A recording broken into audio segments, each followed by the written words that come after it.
So for those people that just arrived, if you want to testify this evening, whether it be under citizen comments or for our public hearing, we ask that you complete one of the blue cards in the back of the room and turn it into one of the city staff, either Erica or Colleen. And again, if you're testifying as like a group of people or together, make sure that we know that you're testifying like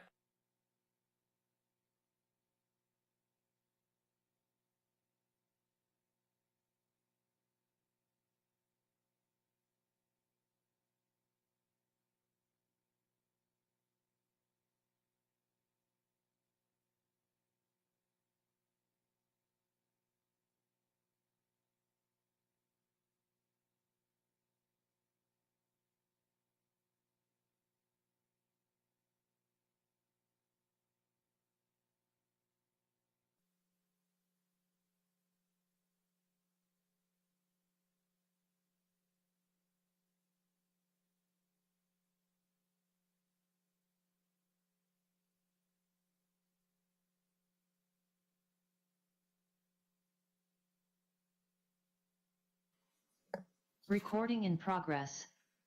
There we go. All right, good evening, welcome. I'm gonna call to order the City of Sherwood Regular Planning Commission meeting for June 27th, 2023. Roll call. Chair Sampson, Here. Vice Chair Wydola, Present.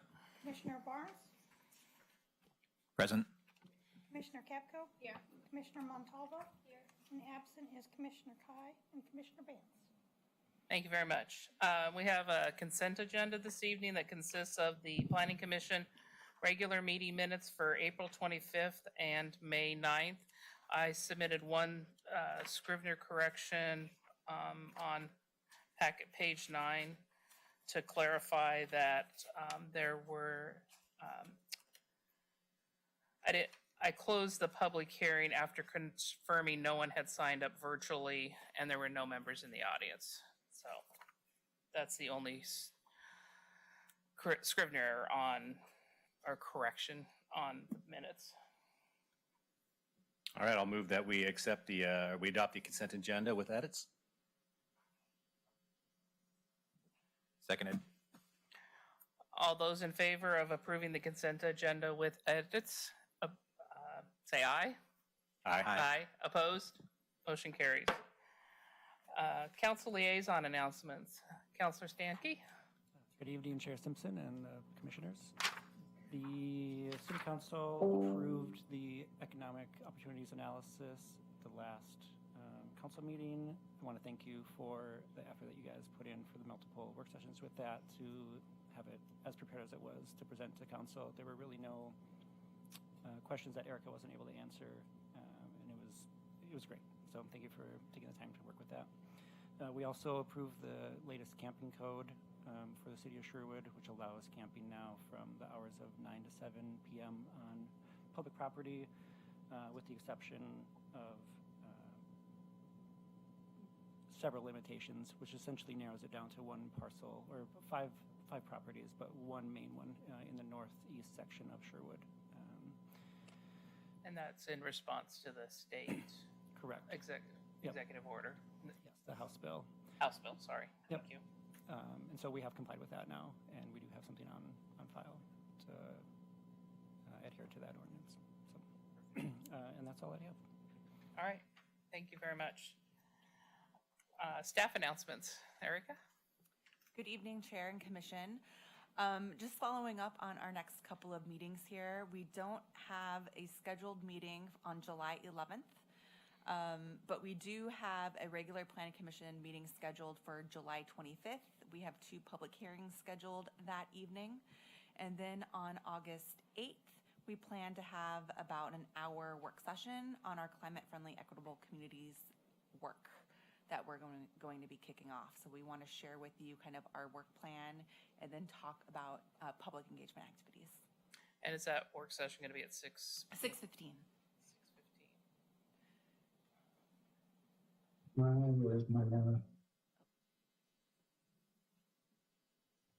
Okay. Sorry. I got to get in my calendar. You you won't see me here. Someone else will be in charge. All right, so community comments. Community comments are limited to those items not already on the agenda.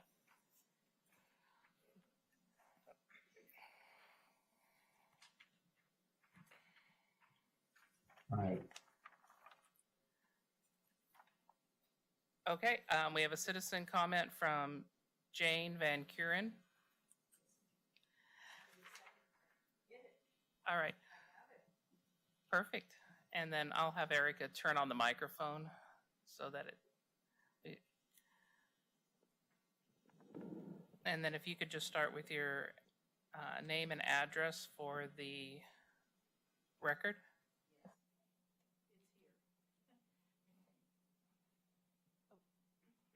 Jane, if you want to move up to the table too, that'd be great.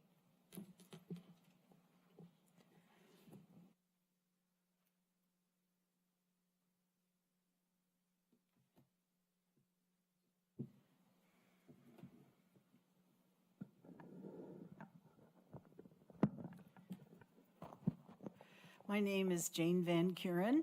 I live at 22550 Southwest Highland Drive, apartment 132.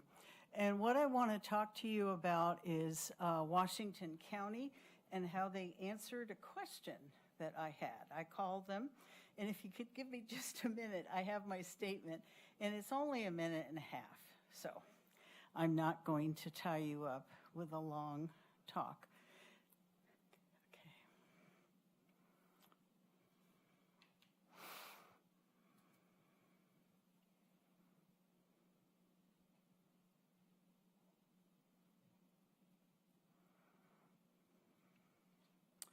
Well, you'll have to excuse me just a moment, and I'll come back if there's time. I cannot find it. It is here. So excuse me, please.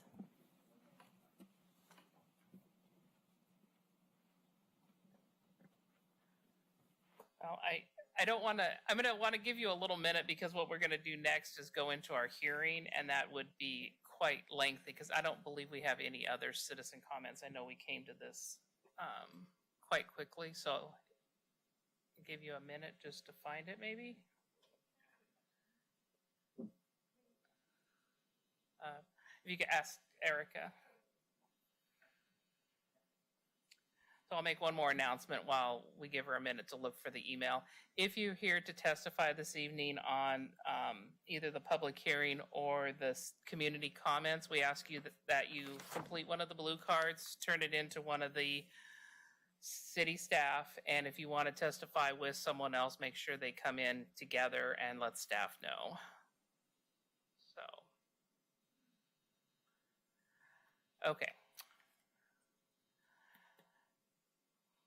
Well, Jane, I'm going to, you're ready now? All right, I stalled just long enough. I'm glad I didn't have to try and tell a joke or something. That would have been horrible. Gaps on this phone. And it has an adequate percentage, so we'll get through this. All right. So once again, my name is Jane Van Kuren. I live in Sherwood at 22550 Southwest Highland Drive, apartment 132. So good evening, commissioners and chair and staff. I received a return phone call from Washington County Solid Waste and Recycling on June 13th about my June 9th sanitation complaint at Cannery Row Apartments, where I live. A dog had an accident, and the foul stench in the first floor lobby was overpowering for days. The county employee's 1-minute voice message was reasonable, concise, and clear.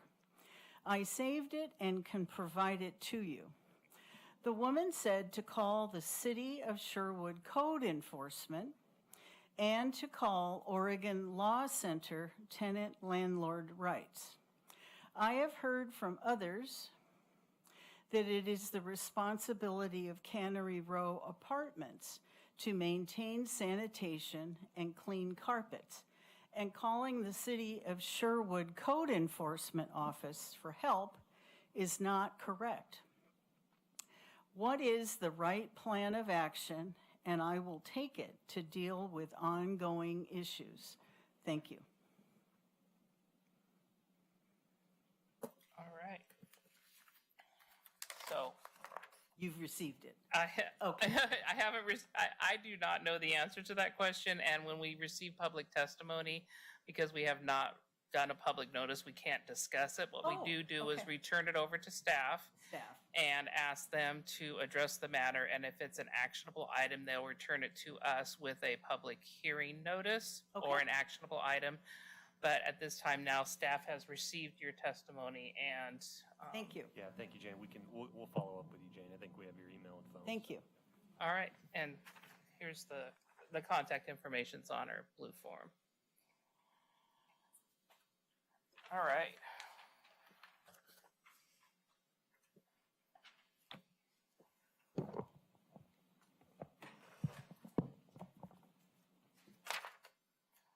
And so I don't have any other community comments, so we're going to go into public hearing. And Erica, you didn't provide the script that I would have.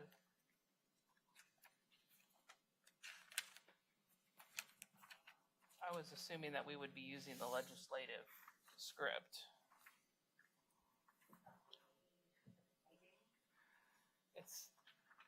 But it gives me the.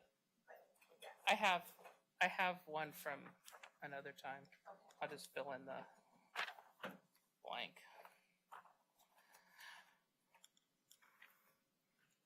All right. All right, the Planning Commission will hold a public hearing on the Sherwood West concept plan.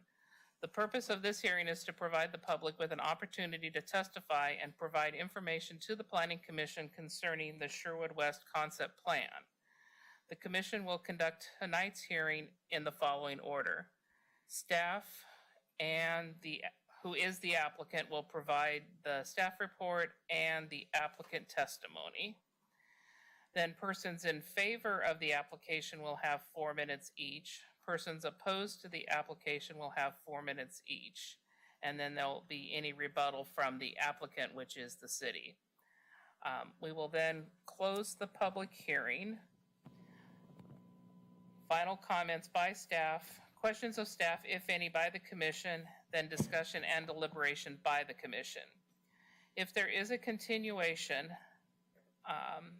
this will be the only, a recommendation to City Council may be made at the close of the hearing, or the matter may be continued to a time and date certain. If this matter is continued to a date certain, this will be the only notice of that date you receive. Staff will recognize people who have signed up 24 hours in advance to provide testimony via phone, and we have 3 signed up so far. When it is your time to provide testimony, please state your name and address for the record. If you are in the audience this evening and wish to speak, please fill out one of the blue testimony forms and submit it to planning staff. Chair will recognize people who wish to speak. Sorry, there's a page 2. When you come, interesting. When you come forward, please state your name and address for the record. Any questions should be addressed through the chair. The staff will discuss the criteria for approval or recommendation to the City Council. The role of the Planning Commission this evening is to make a recommendation to City Council for a final decision on this matter. All right, the Planning Department will now present the staff report. And then for people testifying this evening, the timer's up on the wall. It's 4 minutes for in favor or in opposition to the application. All right, Erica. All right. Good evening, Chair. Good evening, Commissioners. So tonight before you, we have the Sherwood West concept plan. Your role tonight is to make a recommendation to City Council on the plan. You are not making a recommendation on a proposed UGB expansion. That will be a City Council decision at a later date. Eric, do you want to ask if you can put people on mute? Oh, And they will be having that conversation later this summer. So with that, I'm going to kind of go over, or touch on each of the chapters within the plan itself. Those chapters are listed on this slide. And so with that, I want to touch on what the role of a concept plan is. So a concept plan is the required first step to amending the urban growth boundary. And it's really a long-range planning tool to help guide decisions about future growth. This plan is not a regulatory document. Once land is brought into the UGB, we will do further refinement. And that's when we get into the nitty-gritty details of the regulatory framework of Sherwood West. And that would include future zoning and updates to any master plans. So introduction, a little background and history about Sherwood West. So Sherwood West is the urban reserve area, and it's the area planned for future growth. It's urban reserve area 5B in the metro region. It's comprised of a little bit over 1,200 acres. There's about 126 property owners, 110 properties, or property owners, 126 properties, and the average property size is about almost close to 10 acres in size.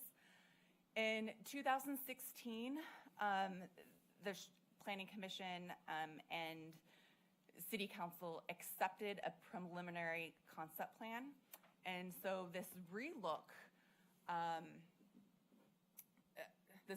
process looked at that 2016 plan, and we wanted to take this fresh approach and relook at the plan again, because there's been kind of a shift in priorities. And so we wanted to really create a more diversified tax base in the area. We recently adopted the 2040 comprehensive plan for the city. The new high school was included in the UGB and built in the Sherwood West area, and continue to see continued growth in the city. And then there's changing regulations at the local and state levels regarding housing. And so we have House Bill 2001 and our newly adopted residential design standards for the city. So our planning and engagement process. So we kicked off this concept plan relook about 2 years ago now. We received a grant from Metro, and then we hired our consultants, MIG and APG, and Kate is here this evening to help me out and to answer any questions. She's been with us throughout the process. We had a CAC, Community Advisory Committee, and a Technical Advisory Committee on this process. We had 2 surveys and 2 open houses as well. And now we are at the acceptance phase of the concept plan. So some of the community engagement activities that we've engaged in over the 2-year process, we've had a total of 14 CAC meetings. We've had public testimony provided at each and every meeting. We had a project website that was continuously updated. We had an interested parties email list with over 250 email addresses for folks that were interested in this project. Staff, we were engaged with the community in different settings throughout the city. We attended movies in the park. We were at the Cedar Creek opening to talk about this project. And we gave numerous presentations to different agencies throughout the region. And we did a lot of stakeholder interviews as well to get input about this plan.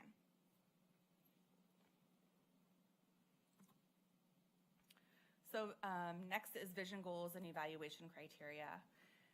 And one of the first steps that we did was kind of take a look at the vision for Sherwood West and kind of refreshed it. And we want to make sure, that Sherwood West is a walkable community with a balance of uses, including employment, residential, commercial, and green spaces. We want to make sure that Sherwood West is a safe community for everyone involved. And we want to make sure that it's well-designed and provides a range of housing choices. And we really want it to feel as an extension of Sherwood, and that's what we hear from our community members. How do we integrate Sherwood West and to make it feel like the existing Sherwood community? And we want it to be green and linked with the Tualatin River National Wildlife Refuge as well. So this slide, I'm not gonna read each and every goal because they're in the plan document, but we did have 6 project goals. And now I'm just gonna touch on some of the existing conditions in the area. So Sherwood West right now is a mix of, farmlands, orchard, rural homes. All of the land is within Washington County's jurisdiction. And then kind of some nearby landmarks are the Ridges School, the Woodhaven subdivision just south of Highway 99 at Elbert and Sunset, and then the Mandel Farm subdivision and the Oregon Trail subdivision. At the start of this project, we went out and we talked to different stakeholders about different economic opportunities in Sherwood West and what those economic opportunities could be. We know that Sherwood, we're close to wine country, and one of the themes in the 2006 preliminary concept plan was creating kind of a gateway to wine country. So some of the target industries, include the hospitality and retail sector, but we're also close to different tech clusters throughout the region, and we talk about tech and high-tech manufacturing in our economic opportunities analysis, and that is one of the sectors we're targeting for Sherwood. So there's an opportunity for Sherwood West to kind of employ those advanced manufacturing technology businesses. Transportation, this is the existing transportation network in Sherwood West. So the blue line indicates Highway 99. Elbert Road, or the Elbert corridor, is really the north-south main arterial. It's a Washington County roadway. Highway 99, I should mention, is the Oregon Department of Transportation. That's their jurisdiction. And then Roy Rogers Road is also Washington County. And then we have Brookman Road just across from Chapman. That links kind of Sherwood West with the Brookman area. We looked at the natural resources in the area, and we did a buildable lands inventory up front, and that information is found in one of the appendices.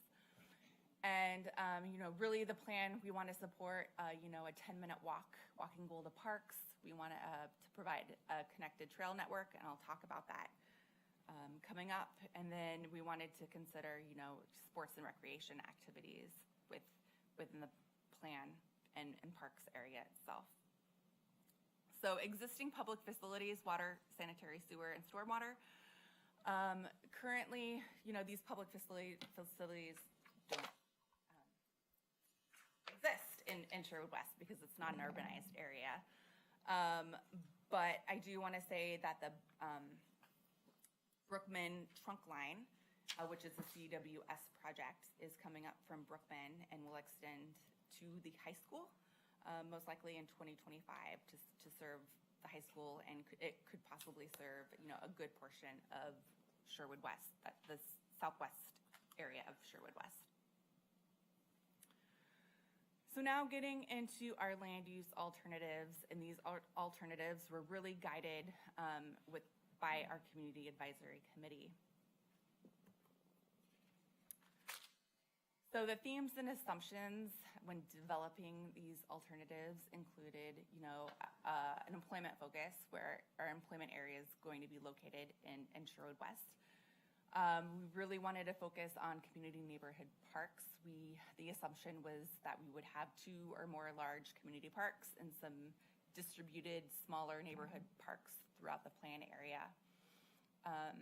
Open space, when we did our quick little buildable lands inventory, about 40% of Sherwood West was reserved as open space.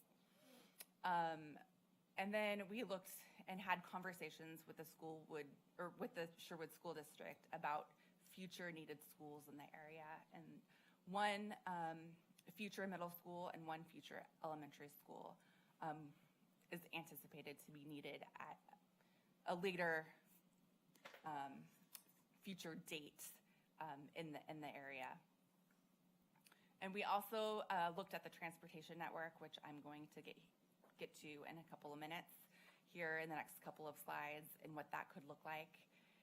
And then one of the innovative things I think that came out of the CAC conversations when we were talking about House Bill 2001 and the integration of different housing types in residential neighborhoods was to customize some land use designations for middle housing, and I'll talk about that here in just a couple of minutes. So our alternatives for our residential areas. So we have a designation for multifamily. We have a designation strictly for middle housing types. So those middle housing types would include duplexes, triplexes, condominiums, garden homes. Sorry, that's an error on the slide. Under the middle housing designation, sorry. Just Yes, to correct an error yeah. on the slide, I think that's probably a copy-paste error. Yeah, the middle housing designation is just for duplexes, townhomes, and cottage clusters. Yeah, sorry about that. No, it's okay. And then we have our own cottage cluster designation, and that would be strictly just for cottage clusters. And cottage clusters, for those who might be in the audience this evening or listening at home, are smaller housing types that are 1,000 square feet or less, scattered around a green or open space area. And then we have a designation for medium-high density neighborhoods, medium-density neighborhoods, and then a low-density residential neighborhood. So before you leave that slide, Yes. it also needs to be corrected on packet page 53. No.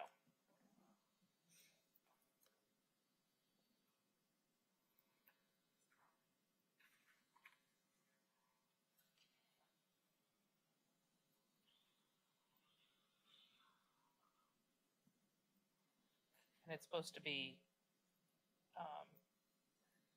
townhomes and triplexes and Cottage clusters. cottage clusters only. Duplexes, triplexes, and cottage clusters.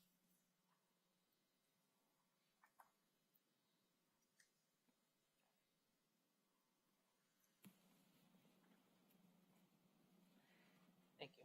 Nope, thank you. Moving forward. Sorry. And our employment designations in the plan consist of mixed employment, commercial, mixed use, and hospitality. And hospitality is kind of a new designation that the CAC kind of developed over time, and it really kind of integrates this idea of gateway to wine country and certain uses that are, conducive to hospitality and bringing in folks off the Highway 99 corridor to capitalize on new restaurants, wineries, destination uses. And then on this one, the same copy paste was on the mixed use. We were looking for a clarification on definition on that on packet page 54.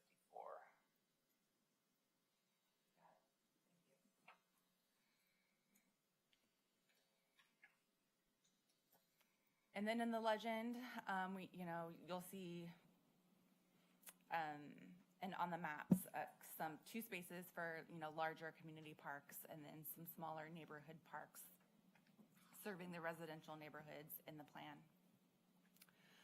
So last summer, around this time, the CAC got together and they developed three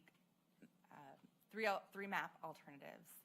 And this slide shows the three mapping alternatives for the concept plan.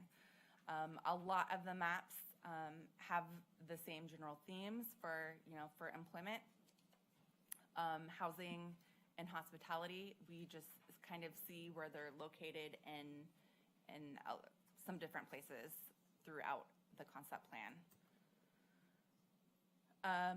We took those three maps and we had a open house last fall and we had a community survey and we evaluated the three alternative maps based on our evaluation criteria. And then we came back and the CAC kind of refined those three maps to get down to a one map alternative. And then we received some developer feedback as well as a traffic analysis. But I just want to go over quickly what we heard from the community. We really heard that the folks in the community want a safe design for Elbert Road. The preservation of natural resources is important. We want to plan for parks and have a robust trail network. The residents enjoyed the variety of housing overall in the plan, including cottage clusters. I think cottage clusters was something that, and we've heard this, we heard this through the comp plan process too. That's kind of a housing type that folks really like in the community because people can age in place, or it could provide opportunities for like new families. Folks like the mix of uses close to Highway 99, but we also had some concerns about the north-south connector on the western edge of Sherwood West, and we're going to talk about that connector on the western edge here in just a moment. And the concerns about that connector had to do with topography, cost, and location. So getting to the concept plan itself. So once again, these were our residential land use designations. And so we are showing a mix of housing types within Sherwood West. And it is anticipated that any and all housing in Sherwood West would comply with the City of Sherwood's residential design standards as well. So this is the land use map that came out of the process. As you can see here, the northern area, which is comprised of, I think roughly about, I think it's 130 or 140 acres, is designated as mixed employment. And so we're looking at those kind of high-tech manufacturing uses in that area. And then just south of that employment area, we have a mixture of housing. We have middle housing and medium density neighborhoods as well as a neighborhood park. And then in the far west district is kind of more low density neighborhoods. The topography in that area is a little bit hilly. So we show cottage clusters and low density neighborhoods.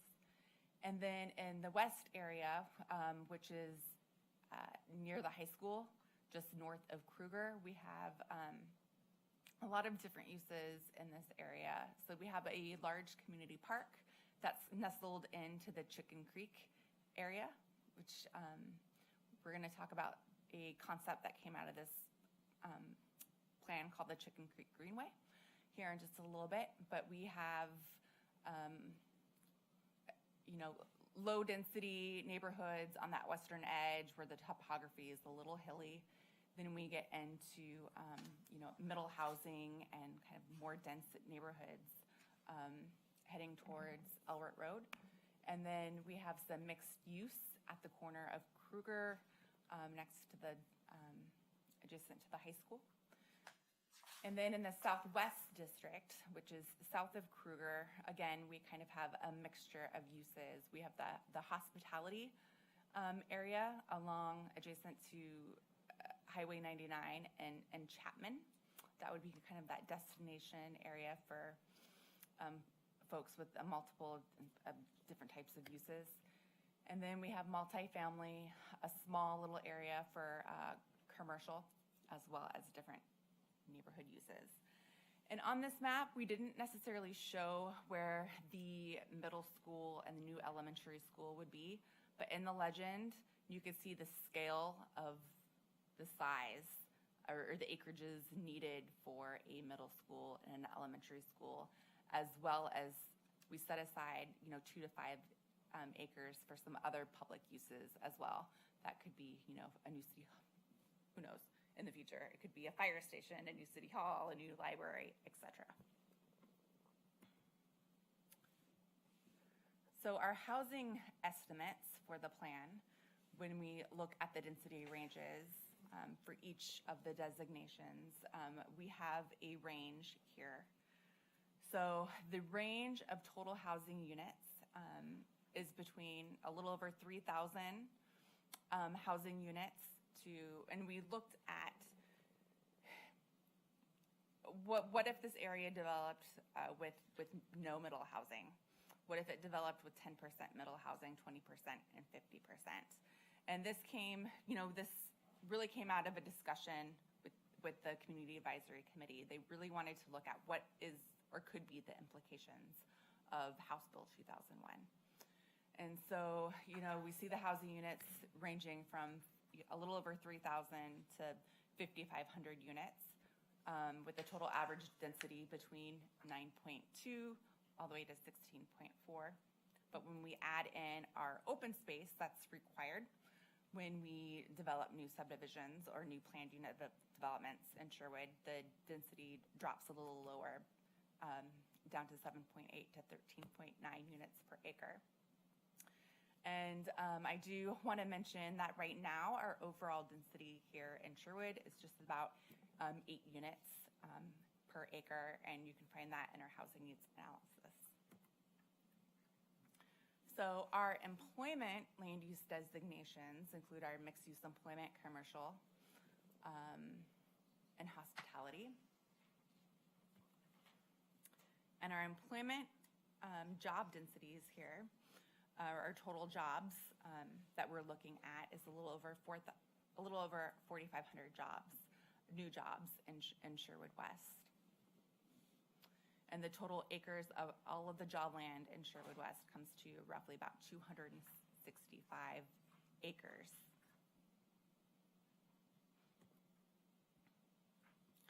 So the jobs to housing ratio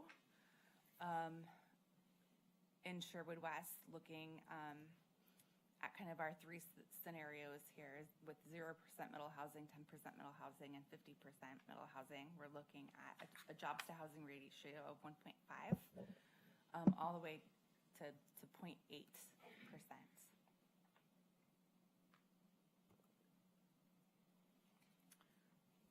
The transportation network we really took a close look at in Sherwood West.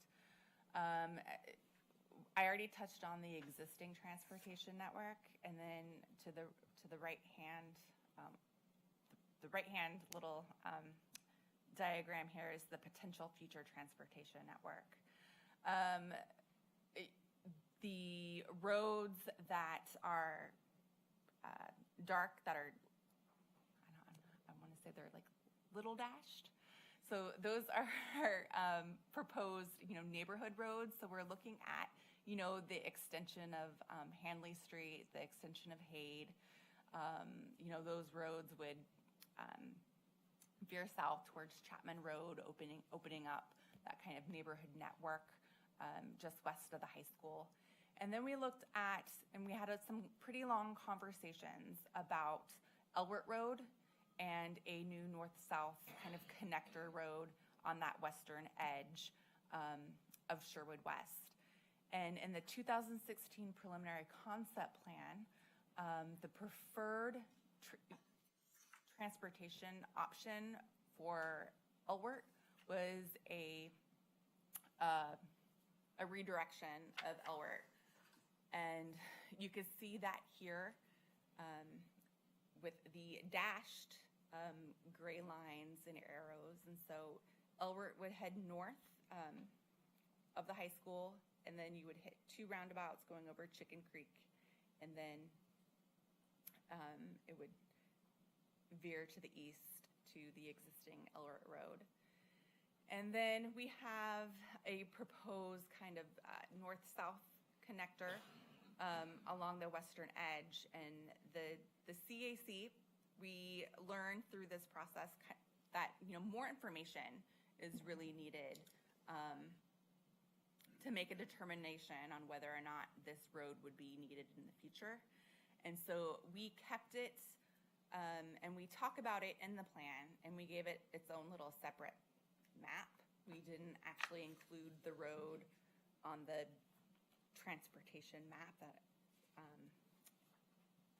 is, let's see, it's figured 14 in the plan document.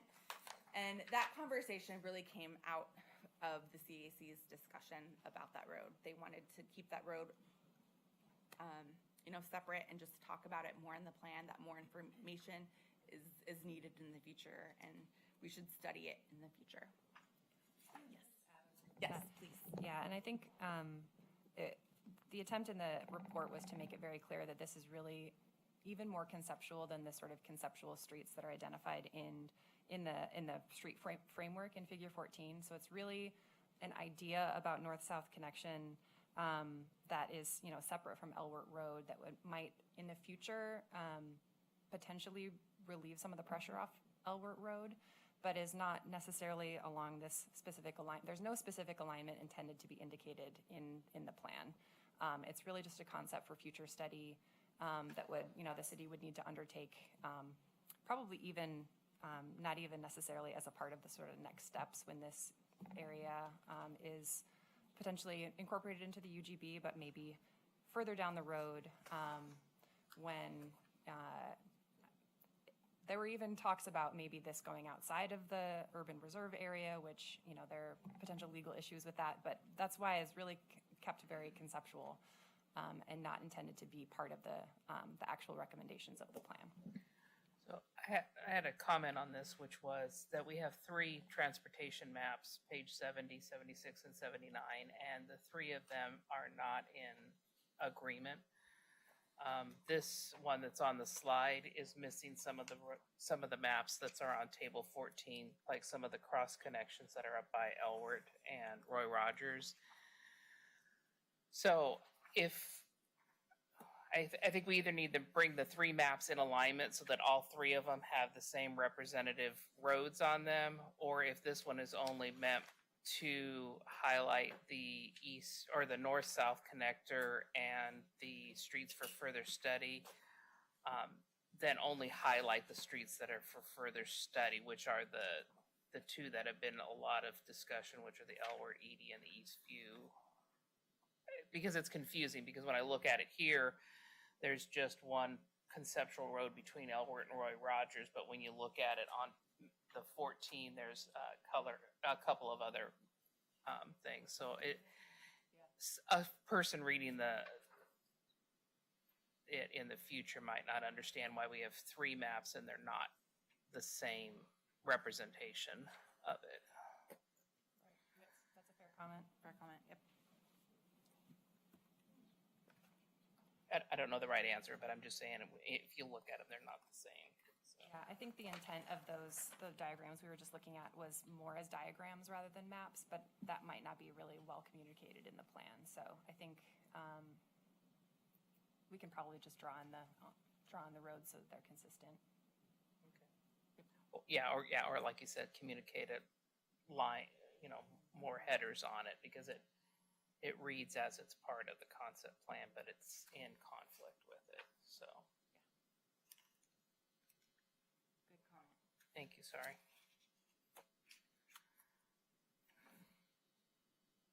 And so this is Figure 14. This is our conceptual street framework for Sherwood West. And,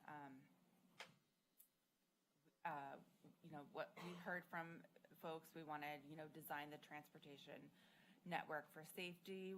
We want to integrate it with, the existing Sherwood neighborhoods. We want to connect all areas of Sherwood West. We want streets to be places for all people and abilities, and we want to provide all modes of travel.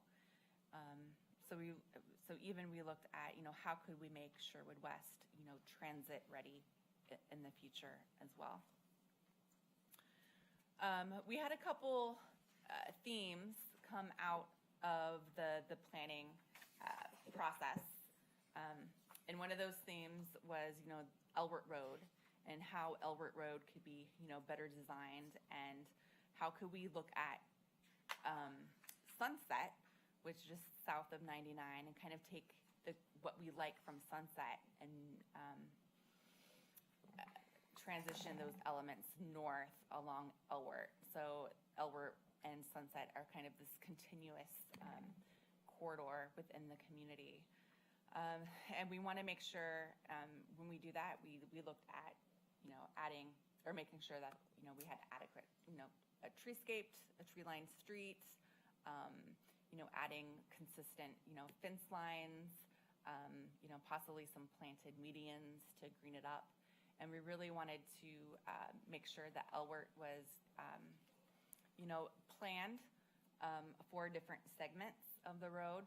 So we looked at, the gateway, what kind of treatments should be in Elbert when it transitions into residential neighborhoods. We looked at, the green crossings, if Elbert were to be redirected, what those crossings should look like and employ, and then what type of treatments are needed in the employment area for Elbert as well. So again, we really wanted, we heard from folks, and we hear from our Sherwood community that we love our parks and open space network in Sherwood. And so this is our Trails and Open Space Network. For Sherwood West, we have 2 planned community parks that are both kind of nestled within that Chicken Creek Greenway, which I'm going to talk about here in a minute. And you can see that the trail networks, they utilize existing streets, and then also some existing, the gas line, I believe the gas line easement as well. And we want to make those connections to the existing neighborhoods in Sherwood, as well as making sure that we have a connection up to the wildlife refuge as well.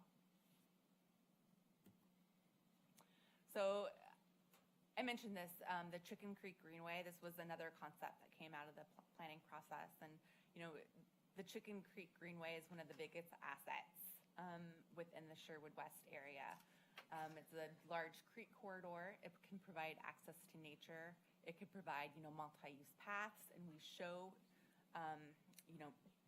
two paths along that greenway on each side of the greenway. It could provide a nice buffer to neighborhoods along its edge. It provides, wildlife habitat, and it could also provide for stormwater management in the future. So implementation. This part of the plan really kind of talks about our next steps and how do we implement our planning principles that have come out of the concept plan. So, the first step is, the council will discuss and we'll discuss a possible UGB expansion request, whether or not they want to ask for a UGB expansion. They'll have that conversation later this summer. We want to make sure that we have, a good, infrastructure, funding strategy, and we want to continue to refine our project costs and our finance modeling for infrastructure. And we want to make sure that in the future we might have a supplemental SDC methodology for, infrastructure funding in Sherwood West. And then we want to make sure that if a proposal is made to expand the UGB, that we continue to refine our, our future comprehensive planning for the area. So what's the zoning going to be? What is our natural resource protection program going to be? What is the hospitality zoning going to be comprised of with those uses. And then, we talk about how do we plan for orderly and efficient growth in this area, because that has been brought up a lot. And staff are kind of currently looking at future annexation policies and strategies and phasing for annexation of Sherwood West and how it could be brought in, over time in an efficient, orderly manner. We would need to update all of our master plans within the city. That includes our transportation system plan, our water and sewer plans. And then we want to make sure that we have continued community engagement throughout the entire planning process, like we typically do. And then we want to make sure that the plan is in compliance with Metro Title 11 as well. So I kind of want to finish up. I have a couple more slides, but I think at our last CAC meeting, Mayor Rosner, talked about how, folks often think that if we adopt a plan, development is going to happen, right away. And I think this slide here, this potential Sherwood West planning and development process, kind of outlines, we have a lot of steps ahead of us here. We don't even know at this point if council wants to make a proposal to expand the UGB or not. And Metro only looks at the UGB on a legislative cycle, every 6 years. They do have a mid-cycle ask every 3 years. But this really kind of lays out, what the steps are. We have this concept plan. Council will have to decide on whether or not to make a proposal. Then Metro, they are the ultimate decision makers on that proposal. If land is brought into the UGB, then we have to go through a more refined comprehensive planning process for that land, as I talked about. And then once that is set up, then people can start to annex, and we'll have that annexation phasing strategy, so land comes in an orderly and efficient manner. And then we get to the land use application, and that's the process that we currently have in the city. We get a land use application in. We have 120 days to review the application. It might come to Planning Commission. It might go to our public hearings officer. People at that point, again, always have the right to give input. And then we start to see public improvements happening with new roads and the extension of sewer and water. And then we ultimately see residents and businesses start to move in. It's kind of long-winded, drawn-out process, but it takes a lot of time for that to happen. So we did receive 8 comments, 8 written public comments, which you have all received. All of the public comments generally supported the plan. One public comment would like to see that north-south connector road removed from the entire planning document. And then your Planning Commission alternatives this evening. You can recommend the plan to City Council. You can recommend different modifications to the plan. And then the third is you don't have to recommend this plan to the City Council. So with that, Kate and I are here to answer any questions that you may have.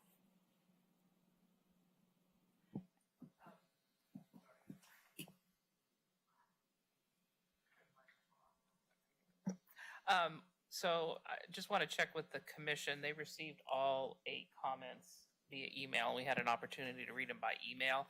The printed copies are missing a couple of pages, so if we get an opportunity to reprint those out, I can let you know which ones I was missing in my packet. So I know that Colleen might have added a page. Mm-hmm. Okay. Yeah. So, but I think as a commission, we all got it by email. Yes. We were all able to read it, so we had that opportunity. So Does anybody have any questions of Erica or Kate before we open for public testimony? I just have one quick question on the UGB going before Metro. Is 2024 the full 6-year cycle, this cycle, or is it the mid-cycle ask? It is the full 6-year legislative cycle.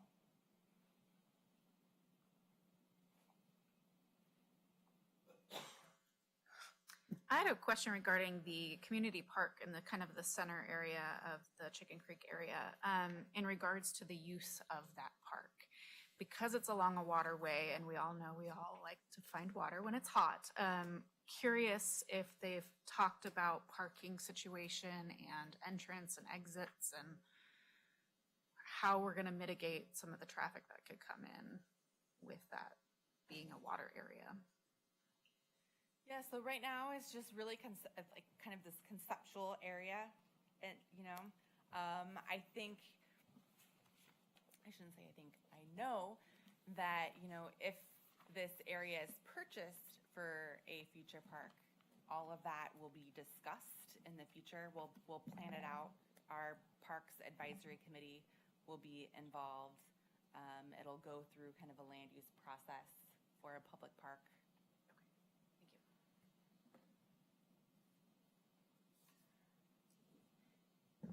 Go ahead. I had a couple. So I like the idea of the customized zones for residential. And just if you could clarify, so the thinking would be that the middle housing cottage cluster, I think that's the two, would only permit those types of units. To meet the bill, those types of units could also be built in other zones. Okay. And I just kind of wanted to clarify that. I think also that's a large chunk of land for schools. Have you thought about how that trade-off would happen? I understand why you might not be able to designate a location now, but something's got to be lost. You're talking about 45 acres or so. So how that trade-off would happen, you have to have a school. I would hate to lose a rich and robust mix of housing types because, well, we had to build 45 acres of school use. So I think that's something important to build in to how that kind of balance would be maintained.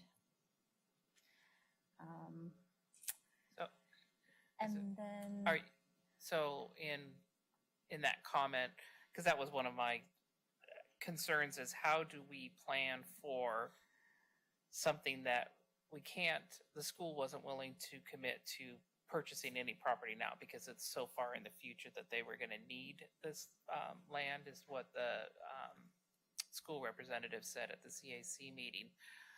But I like where you're going with this. I just want to know how in the plan would we incorporate a caveat that says when the school comes in, it has to go in an area that preserves a mix, or a mix has to be moved. Is that?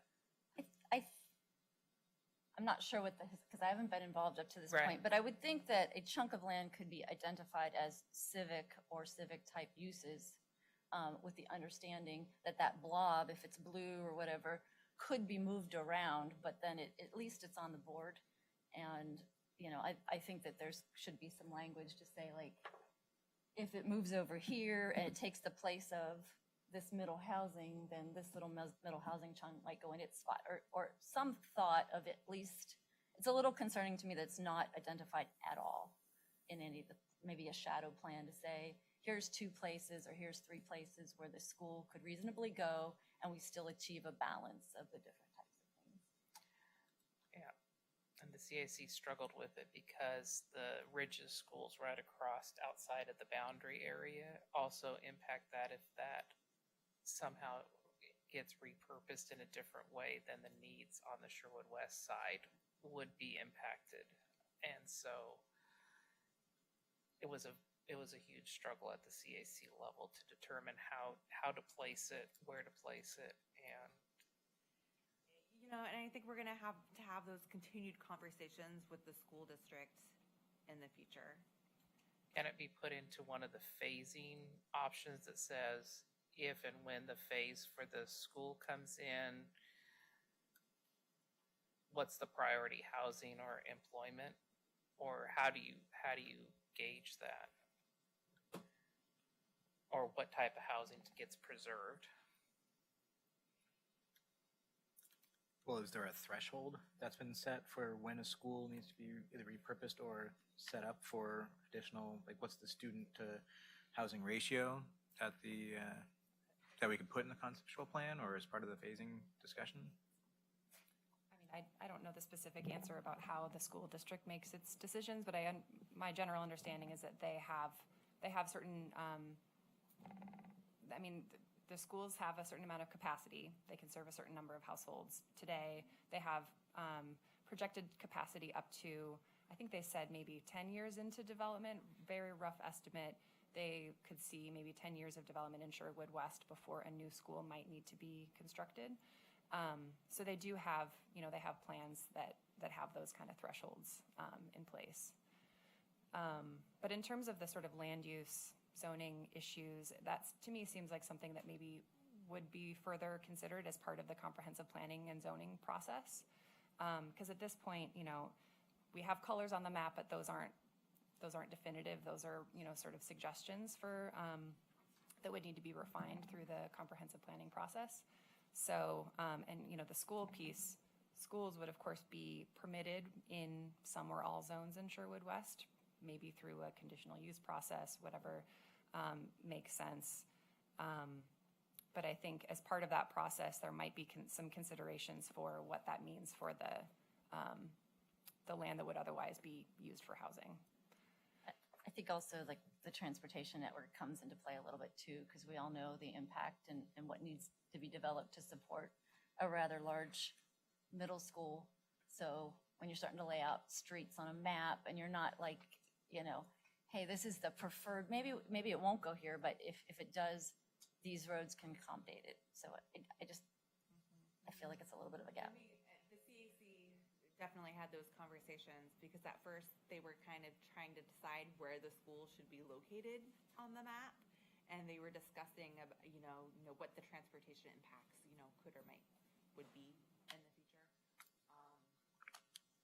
And so the CAC definitely recognized that fact. Do the housing and employment numbers reduce the number of houses by the acreage?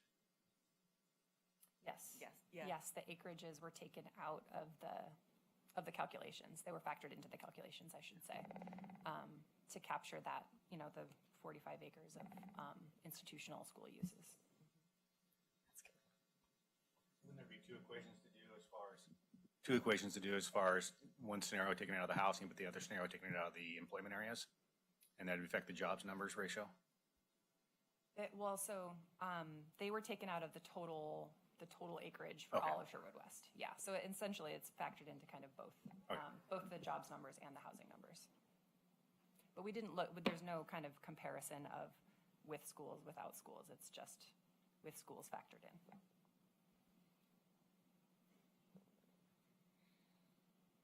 Any other questions? All right.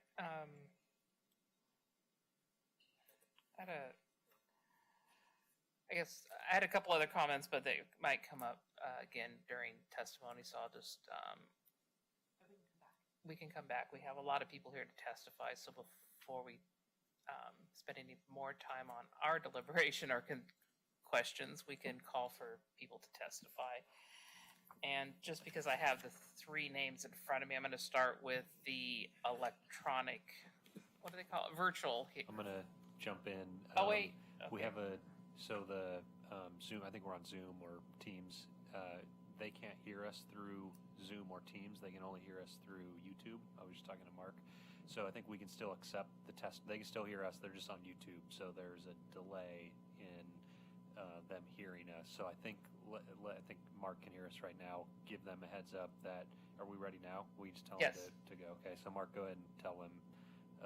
Jeffrey Kleinman is the first. Jeffrey Kleinman is up first. So as soon as Jeffrey hears this, I guess he can start and we'll all be quiet. But if Mark can tell him as well, thanks. And then if Jeffrey, if you could state your name and address into the record, and you will have 4 minutes.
Afraid to say anything because I'll just be talking over him.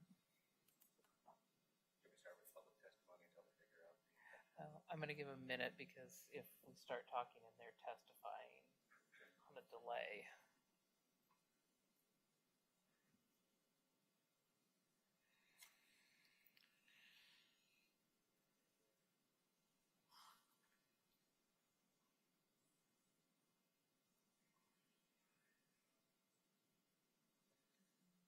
Heard something.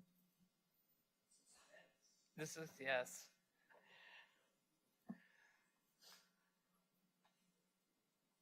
And can everybody believe it's been 3 years plus 3 months for our lives to have changed? I mean, that's a... Yeah. Well, and it's just been, can you believe it's been 3 years?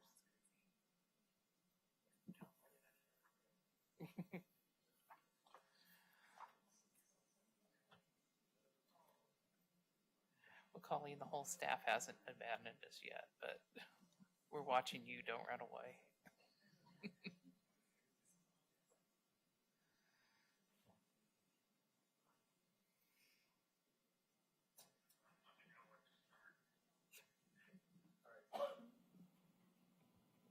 We're going to get really creative here. We're going to have him speak through the speakerphone into this microphone. So, Jeffrey, go ahead. All right. Thank you. This is Jeff Kleinman, 1207 Southwest 6th Avenue, Portland, 97204. I have been representing the Eastview Road Homeowners Association throughout this process and appreciate the opportunity to testify briefly tonight. My folks have been very, very active in this process from the outset and appreciate the recognition that their efforts have received thus far.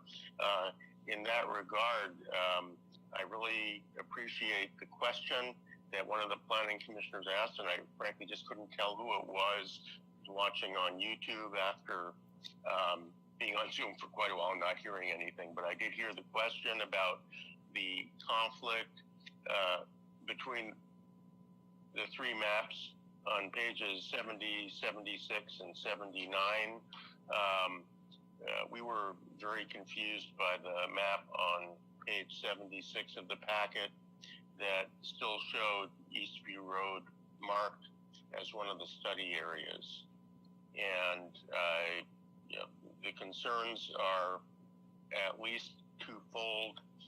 Number one, as long as it's marked in that manner as providing the connection, if the connection goes through there, it's going to take out people's properties, and thus anybody doing due diligence on a purchase can see that, and the ultimate effect is going to be an inverse condemnation of my client's properties.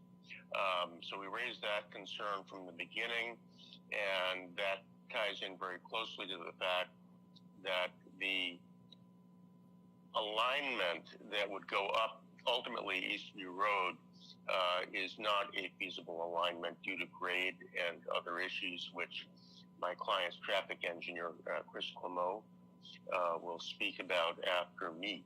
So I just want to be really clear in repeating the point that the Planning Commissioner made, that the map on page 76 that shows a routing on Eastview needs to be either removed or just very, very clearly labeled that this is not part of the concept plan, period. Because I think that's the determination that's been made. And that would probably resolve concerns. I don't know if it's not part of the concept plan why it would be even placed in it. I mean, that's a quandary in itself. But those are my comments, and I'd ask that Chris Clemo be introduced to speak about the issues relating to that alignment. Unless there are any questions of me, thank you. Thanks, Jeffrey. We'll get Chris up. And Chris, if you're there, you can just jump on and start talking. I think we're ready for you.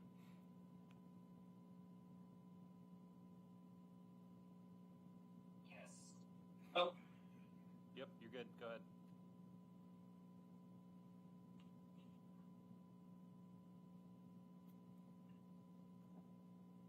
Yes, this is Chris Clemo. I'm a transportation engineer. My Clemo Associates. My business address is 2237 Northwest Torrey Pines Avenue in Oregon 97703. A couple of comments here. This is testimony I'm giving here now on behalf of the Eastview Road Neighborhood Association. You know, during the staff presentation, Ms. Palmer indicated that there were a number of neighborhood/public concerns for that north-south connector, and she highlighted a number of those, which were costs, impacts, and location. And I'd say that those are accurate. However, even more important, and this is in your own study that the city's traffic engineer, DKS, did for this, was kind of, this is all that north-south connector, is kind of the functionality/usefulness and the purpose or benefit of this road, because even your own transportation analysis didn't find that road was particularly useful to carry anything other than local traffic. While there are some of these materials in your documentation that indicate, Elwood has, existing design deficiencies or concerns about safety, both the Washington County and the Sherwood TSPs highlight that this is going to be improved as a 3-lane arterial roadway. And Elwood does carry all of the kind of north-south traffic, all the truck traffic in particular, but it functions as an arterial roadway. And attempt to construct something further to the west over on this kind of essentially this Elwood, not Elwood, but Eastview alignment isn't really, it doesn't serve much of a benefit or a purpose for anything, because it is truly on the edge and only is going to carry a limited amount of north-south traffic, but everything is trying to go east-west. There's certainly no connections further to the north, north of Edie Road, and there isn't anything to the south of Chapman.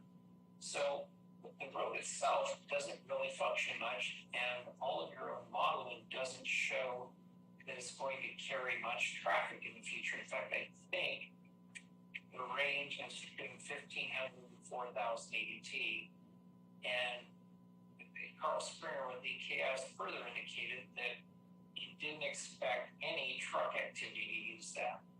So again, I guess I caution the city in spending much time on this because of the practicality of it, and rather really work on Elwood and getting that north-south connection to work. So it's something from all the way from Roy Rogers down. So that's kind of where I want to go with that. And I realize it's on time delay. I have no idea if anyone heard it. That's it, and thank you very much. Chris. We heard all of it, I think pretty clearly, so appreciate that. And it should have been broadcast on YouTube as well. And then who do we have next? John Rankin. And then John Rankin, we have you up next, so you can go ahead and start talking, and we'll broadcast it. Okay, can everybody hear me? Mark, can you hear me? Yep, you're good, John. Excellent. Thank you very much. My name is John Rankin. My address is 5 Centerpoint Drive, Suite 400, Lake Oswego, 97035. Let me just turn off my YouTube right now. I am representing about 8 property owners in the Sherwood West area. I think, do all of you have a copy of my written testimony? Yes. Yes. Okay, good, perfect. Then I don't have to repeat that. The main point I wanted to make was, first, thanks to everyone for all of your work. Volunteers and paid employees and consultants and the CAC, the TAC. We've been working on this project, obviously, Sherwood West, from its inception in 2014, 15, 16. I even went back and was looking at one of my letters to the Planning Commission. And Jean, you were there at the time yourself. Anyway, thanks very much for the great work. I've represented a lot of cities in my lifetime, 6 or 7 or 8 of them, and have been before hundreds of Planning Commission meetings. And you folks have done a stellar job, in my humble opinion.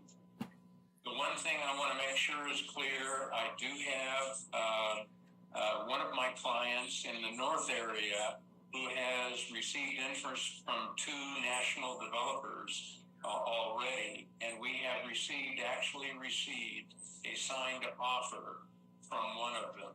We have not responded completely to that yet, but that's the kind of interest that has been generated with simply you going back to kind of square one after a hiccup or two and doing the hard work to get the vision pulled together, the economic development analysis, et cetera, putting all the pieces together. And going forward, I'd like to encourage you to include in your recommendation of approval, I assume that's what it will be, please, but include in your recommendation of approval to the City Council that you recommend that they bring the entire 1,293 acres of Sherwood West into the boundary. And the main reason, a number of reasons that I can't articulate right now in my short period of time, but the main one is that it will give you the ability to lock in place the plan itself. You spent all this time. I hate to see what happened in Tigard with River Terrace 2 and River Terrace 1. River Terrace 2 was done completely, but they didn't bring in River Terrace 2, the strip where the infrastructure had to go across. And finally, they've done that just recently, and it was very frustrating for the 100 acres of property owners I represent up there. So I encourage you to bring it all in at once. It makes planning complete. Phasing comes out of the infrastructure analysis process, which you will now engage in mass, and the Metro Council, I understand, has been fully apprised of what you've been doing and the good work you've been doing. So I encourage you to go forward and get it locked in so that you can control what happens within the entire Sherwood West concept planning area. Thank you very much for your time and attention and the ability to speak with you. Thanks, John. We got all that. Thank you. Anybody else on your list? That was all the people that signed up to. It's all the people that we had signed up. Did we miss anyone on there? Looks like we did not think so. All right. Thank you very much. And thank you for your creativeness. That save the day. All right, so I have 3 proponents and 1 opponent. The first proponent is Peter Foster.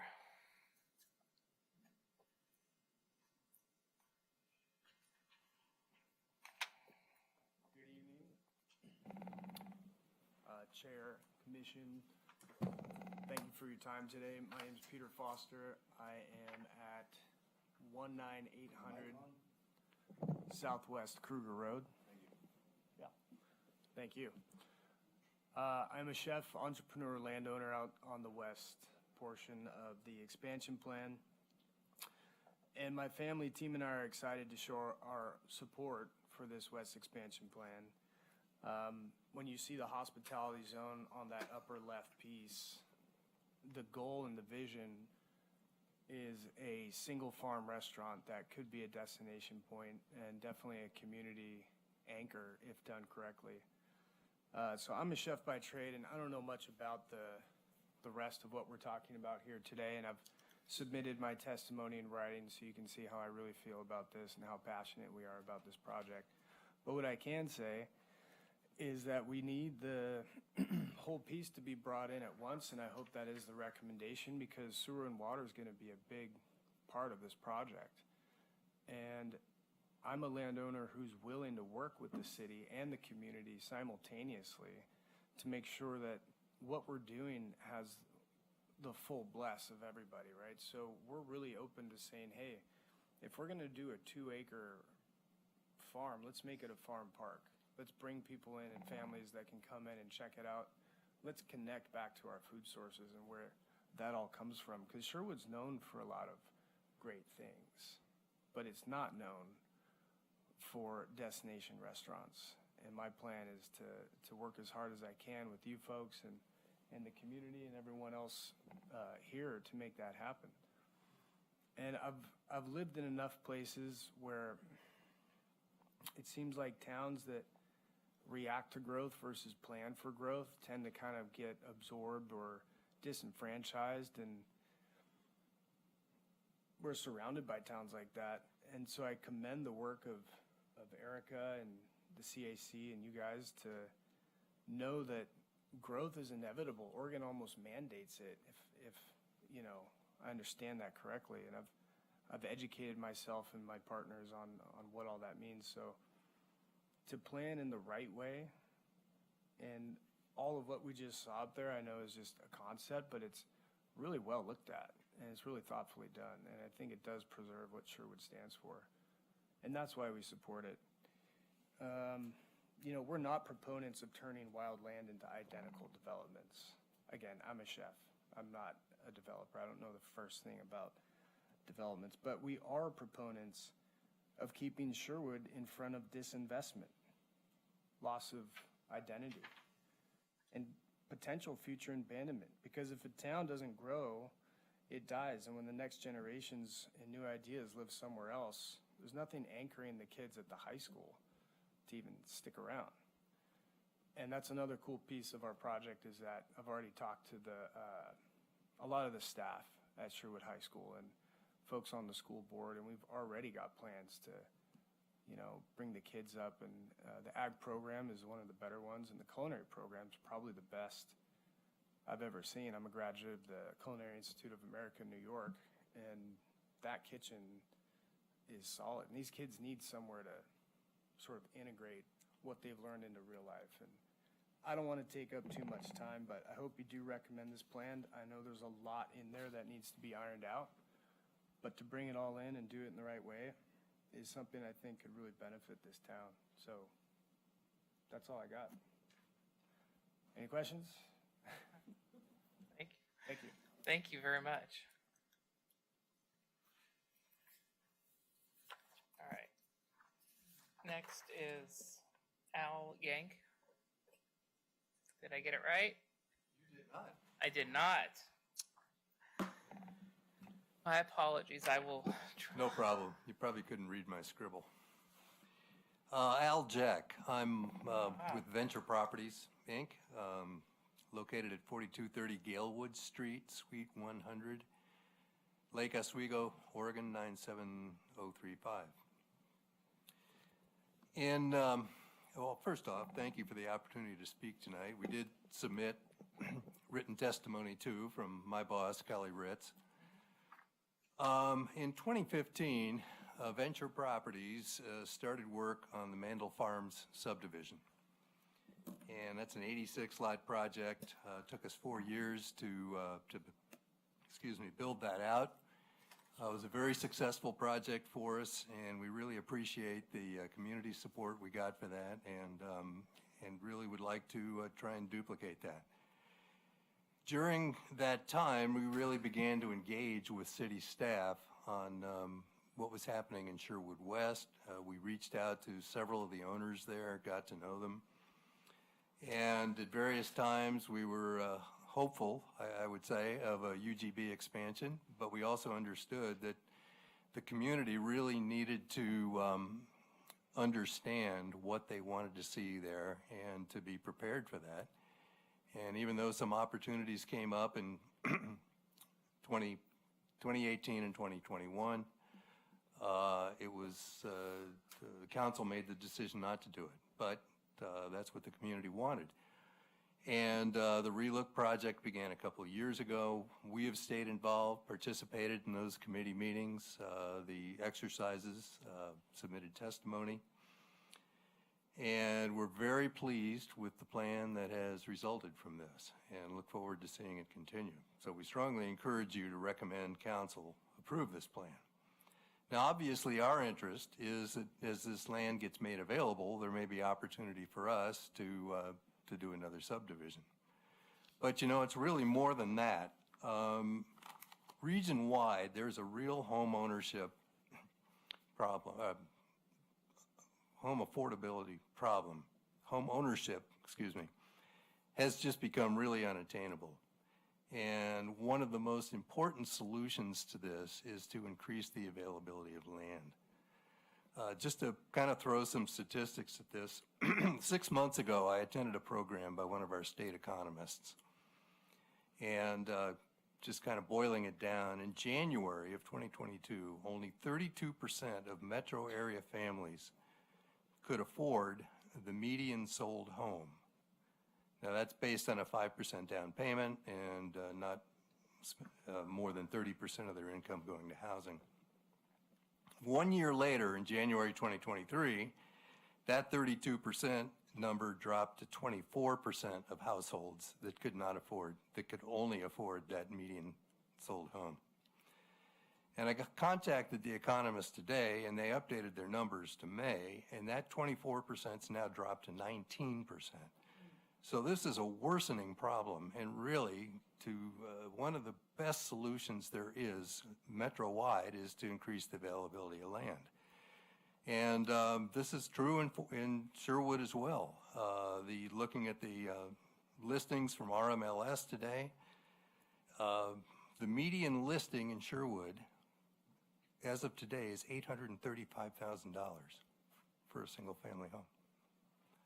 So I think that approving this plan, getting it moving, increasing the availability of land, and encouraging housing of all types is really something that's badly needed, again, region-wide, but in Sherwood as well. And we really want to encourage you to recommend to council to approve this plan, and as the last speaker was recommending also, we really believe the full 1,300 acres should come in at that time as well. So that's what I have to say for Venture. Thank you very much for the opportunity. Any questions of me? No, thank you very much for your time. Okay, thank you.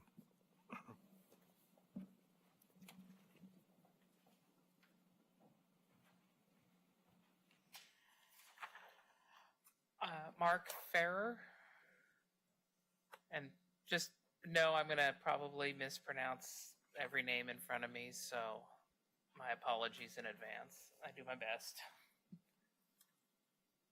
Thank you, Chair. I'm happy to say you got it just about right, so well done. All right. It's Mark Farah, and I happen to live about 1.5 or 2 miles west of Sherwood West, and there isn't a day that goes by that I don't either come down Edie or come down Kruger, and I've got a son over at the high school. So I'm very familiar with this area, have been here about a dozen years myself, but that's not the reason why I'm here tonight. I'm here tonight on behalf of Metropolitan Land Group.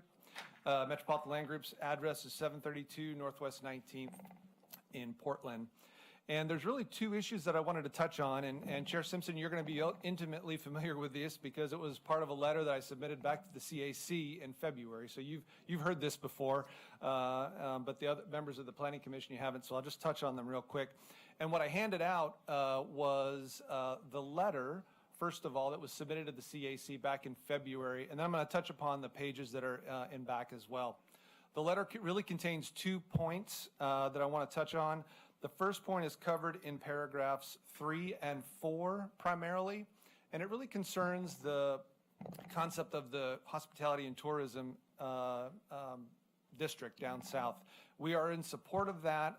The point that we made at the CAC was for the group to consider some type of overlay concept in that area, as opposed to solely designating that south area as hospitality and tourism, because that is such a unique land use that it will be very restrictive in terms of what can and can't go in there. An overlay would designate the land for other options underneath, but allow hospitality and tourism to go in that area. And obviously the council, the Planning Commission, the council could decide what type of underlying zoning that would be to have that overlay on top of it. The second item is covered on page 2 of the letter in the top 2 paragraphs, and that's really what I want to spend a moment on the last 2 minutes on today. And it really follows along the maps that I've included. So just by reference, the second page of my attachment is from the concept plan. And you'll notice it's representing the natural resources, and then the backside of that is the slope analysis. What I want to draw your attention to is the amount of green on both of those maps. And we both know that there's a lot of we all know there's a lot of natural resources throughout the Sherwood West planning area, and that's great because those natural resources should be protected. What I want to draw your attention to, however, is perhaps some caveats that the Planning Commission could recommend go along with the plan that I thought maybe Erica might touch on, but so I'm going to emphasize them a little bit stronger. And I'm going to use it by way of a single property. So this map is a single property that sits just south of Kruger. It's just south of the high school. What you see there is a farmed property. There is a finger of natural resource that goes up through it.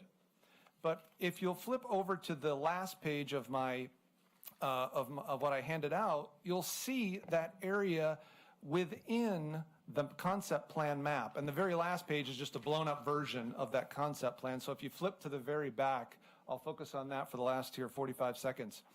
What we're trying to suggest is that the amount of green natural resource area that's been designated in the concept plan may be quite different than what's actually on the ground. And we would suggest to the Planning Commission recommend some heavy caveating within the document so that the residents of Sherwood aren't going into a concept plan and a comprehensive plan believing that every area of shading here is going to be preserved, is going to be a park, is going to be something that doesn't involve any type of development. Because what we found on this property where we have interest is, in fact, there's a big difference between the shaded area and what's actually a natural resource area by way of this 22 Google Earth map. I'll stop there because Eric's giving me the evil eye. Thank you very much. May I ask a question? Oh, please, yes. Can you, just for scale and context, the orange outline, what amount of acreage does that represent? That's about 17 acres, that parcel. 17 acres. Yep. And if I'm reading, and thank you for bringing, this is very helpful. Sure. When we look at the page on the back, right, it appears that it's almost all green with some white around the outside. Is that how you're depicting it? Is that? Well, what I was trying to depict there is that the green that goes on both sides of that black lined finger is where there is no natural resources Because it's farmed, right? because it's farmed, and that is probably potentially sending the wrong message if on this 17 acres, potentially in a lot of areas of the plan where there's, rightfully so, the staff took the metro mapping for natural resources, and the experience is those maps tend to be very generous because they want to make sure that they capture anything and everything. So there just may be some additional language that the commission can recommend and the city council can adopt that makes clear to the residents that they don't get the impression that the green area is going to be preserved. Okay, thank you very much. And this really helps. 17 acres in such a small area represents, obviously, it could be a large shift in the numbers that we're using for green space versus what's going to be developed. Yeah, and perfectly aware that in the comprehensive planning stage, there's a level of detail, and Eric and I talked about that as well, that's going to play out as well. So I certainly acknowledge that. Excellent. Thank you very much. Thank you, I appreciate that. Can staff confirm that during the comprehensive plan that every site will have a site assessment and or some type of aerial confirmation? That is correct. So during that refinement phase, we will definitely have boots on the ground. We'll be looking at recent aerial mapping and kind of doing that refinement of the natural resources out in that area. Yeah. I could see where we could put a little memo note on the Title 13 riparian note. Yeah. All right. Sorry. I keep burying the next one. So before I move on to opponents, is there anybody else that would like to speak in favor of this? And then we also have opponents and neutral if you choose to testify afterwards. Lowell Laban, you're up. Thank you. Thank you. Lowell Laban, 18283 Southwest Edie Road, Sherwood, Oregon, 97140. I would urge you to throw this thing in the garbage. I'm sorry, and I'm confused with your natural resources. I've been farming my natural resources for about 72 years, and a swamp is something else. I don't follow that. And why do you want to run the sewer up the hill and down to Brookman? That makes no sense. And see, I was just boiling at some of them comments. Anyway, I would recommend that you throw it out. Thank you very much. I'm done. Okay. Shannon Wetzel.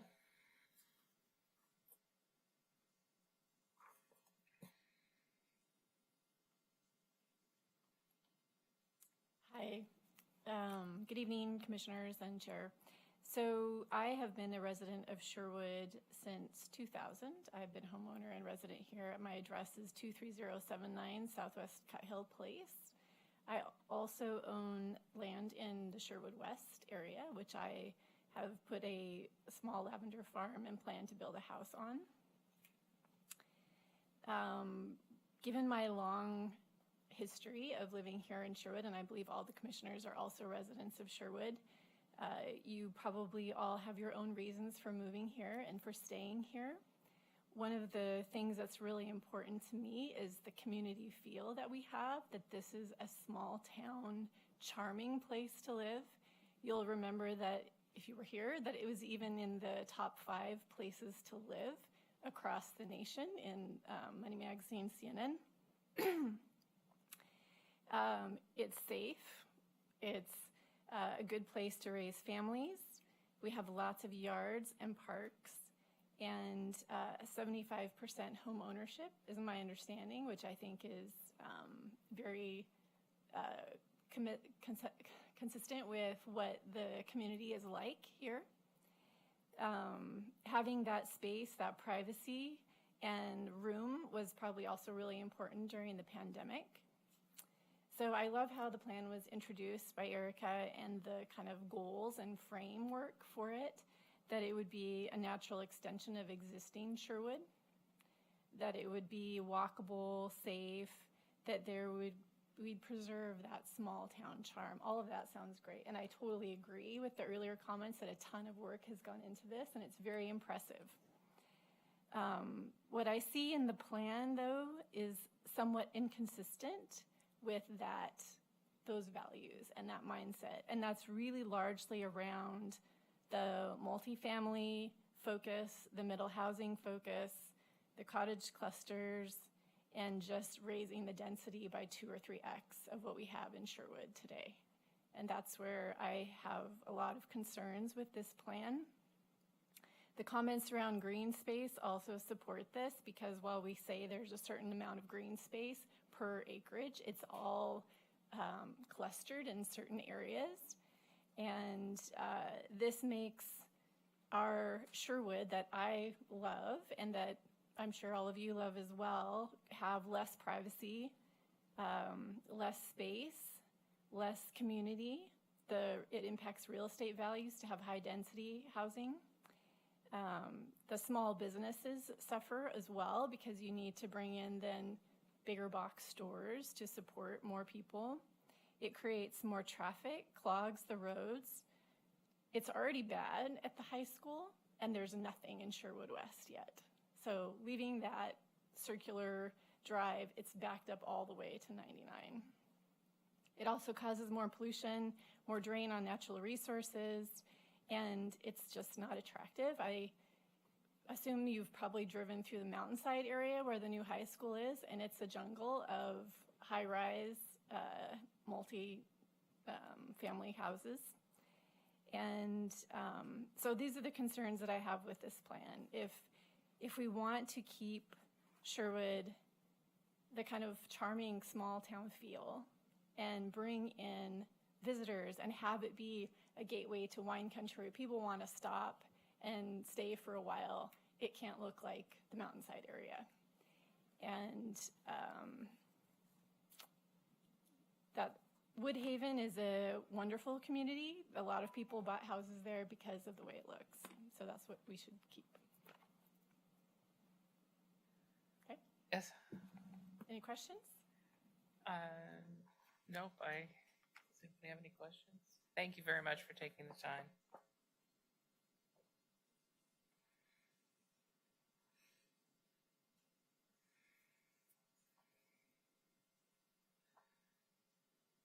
All right. Did we get any other people that want to testify this evening?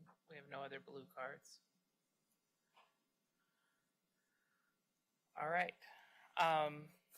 Before we go into deliberation, I would like to ask for maybe a 5-minute recess just to, first, I'm missing a page in the printed. I want to make sure I get that so that I have all the written material and that I have a chance to read it. And then if any, and literally we've just been sitting up here for 2 hours. I'd like to give everybody a break. So we will recess for 5 minutes.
Thank you.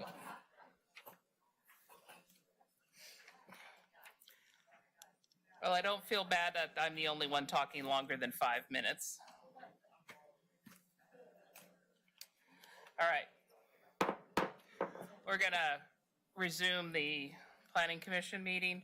And thank you to staff for providing the, it looked like we were just missing a couple of the insert pages. So we all, again, had it in our emails, but it's nice to have a written copy in front of us to refer to.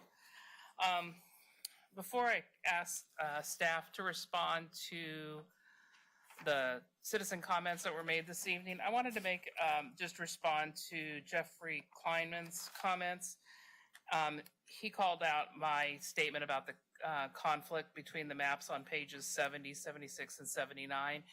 I just want to clarify that my intent for saying that was I felt that from a transportation standpoint, considering east view, north, south being on all three maps, or at least acknowledging that local transportation needs to go north, south, and that when we first started looking at the plan, the residents on Elward and Edie were concerned that they were the only north-south and they wanted another road north-south, and so the CAC looked at other options, and that the correction is correct. It's probably not going to be a truck traffic route, but to provide local connectivity in the area seems a reasonable, seems like it's reasonable in our job description to look at livability and connectivity for the small neighborhoods that are on the east side of or the west side on Eastview Lane, sorry. The west side of, on Eastview. So anyway, that's my clarification, was if the three maps were in alignment, that the study area would be on all three maps, not omitted completely. Or make a note on number 76 that we're only studying two areas intensely. So, does that make sense to the commission? At least what, that the three maps aren't in alignment, and I think the one on 76 is just calling out two roads, and we need to better identify why it's being called out, or put the call out on all three maps so that it's clear in the plan what our intent was. So it was not my intent to remove it from the study area. So anyway, so we had lots of citizen comments, and I think to me there is a lot of information. The Technical Advisory Committee and the Citizen Advisory Committee spent weeks of months looking at this stuff, and obviously we had 14 meetings, and we got to learn it all over an iteration of time. And so for the commission, the council, and the citizen, there's a lot of information and details. And so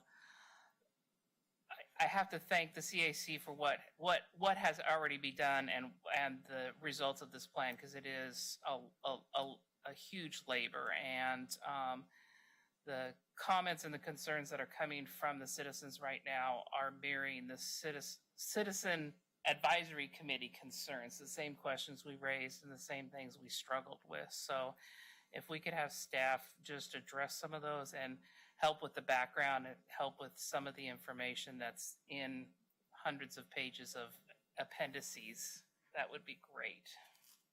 And I had notes on some of them if you get stalled. Sure, and I'm probably going to need some of your notes, Jean. Okay. Actually, but thank you for clarifying that transportation network mapping question for us to look at and to fix as we move forward here. But to address, first I just want to address the hospitality zone and the overlay, possibly an overlay concept. The CAC did discuss this hospitality designation and whether it should be a designation on the map or whether it should be like an overlay concept where you have a different base zone and the hospitality is just kind of is overlaid over that base zone. And the CAC had this discussion And they decided at this point just to move forward with the hospitality designation. It doesn't mean that in the future, through the refinement and comprehensive planning, it could be a hospitality overlay. That's just going to be a decision or another item to review in the future. Yes. And I would just add that both the overlay zone concept and the sort of hospitality-based zone concept are reflected in the implementation section of the concept plan. So yeah, that discussion is reflected in the sort of possibilities for how that area could be addressed in the future. And just for further clarification, we don't have an existing zone or an overlay in either aspect. So when either an overlay or a zoning comes through, it would come through a public hearing process as we determine what would be allowed in those. So we did hear repeatedly from the development community that flexibility is key for a successful plan. So hospitality also in one of the conversations was destination. And so it has opportunities for refinement when it goes through next level. Correct. And then the natural resource map. And Mr. Farah was correct that we did use the Title III and Title 13 mapping. And our next step through the comprehensive planning process would be to refine those natural resource maps and go through our natural resource inventory. So in the future, those green spaces or open spaces, might shrink up or they might expand. We might find additional wetlands that weren't mapped through that process. Can we add under, like on packet page 61, it says Title 13 riparian and upland. I mean, unless you live in the planning world, you don't know what that means. Maybe just a little subject to refinement or Subject to confirmation. Subject to confirmation. What was that page? What was that page? Well, just page 41, whatever map, whatever. Either confirmation or refinement based on a technical analysis. Yeah. My guess is that they would have to do a wetland delineation on these sites that are potentially within waters. Yeah, there's additional kind of mapping of those sites, and then there's also the determination of significance and whether they need to be protected. And then there's the process that the city goes through to determine how it will regulate those lands and what impacts those regulations might have on the properties. So yes, we might need to think about the best strategy because it shows up on multiple maps. So we could either add a little note that says subject to refinement or confirmation, or maybe add a sentence here or there to clarify what those sort of designations mean. Right, because the call out from the testimony is very, I mean, the example really helps drive to home that you're not going to be driving down Highway 99 and see a big park there, because it's not a natural resource that's significant. So, yeah, if we can. To be determined whether it's significant or not. But well, there's no trees, and so anyway, but yes, better to have it called out, either little asterisk on the map, and then add both of them, add a sentence or a section in the concept plan because we have some of these areas where we go into further detail of what this means when we do, because we define middle housing, I was trying to find the pages. Conceptual design concepts. Nope, that's not it. I think you can add something to page 61 of the plan, packet page 81, where it talks about natural resources and future refinement, and then we can most likely add some language to the maps as well. Yeah, I understand there's a lot of maps, so we have to do it many times, but.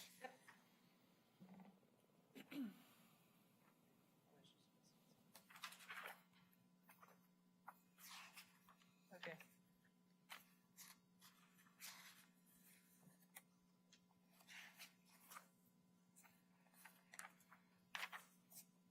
you have more comments to Yes. help with the citizen comments? Yes. So, we heard about, housing in Sherwood West and all types of housing. And I think we heard from our CAC and the community as well that we really want to keep the small town feel of Sherwood. And I think the CAC kind of, had this struggle because we have, House Bill 2001 that was mandated by the state that we have to incorporate all types of housing within neighborhoods that single-family homes can be developed. And, one of the ways I think that the CAC, thought about how Sherwood West can be developed or an incentive for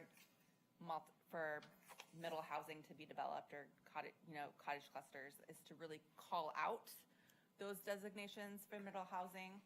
So middle housing can be planned in specific areas and cottage clusters could be planned for specific areas.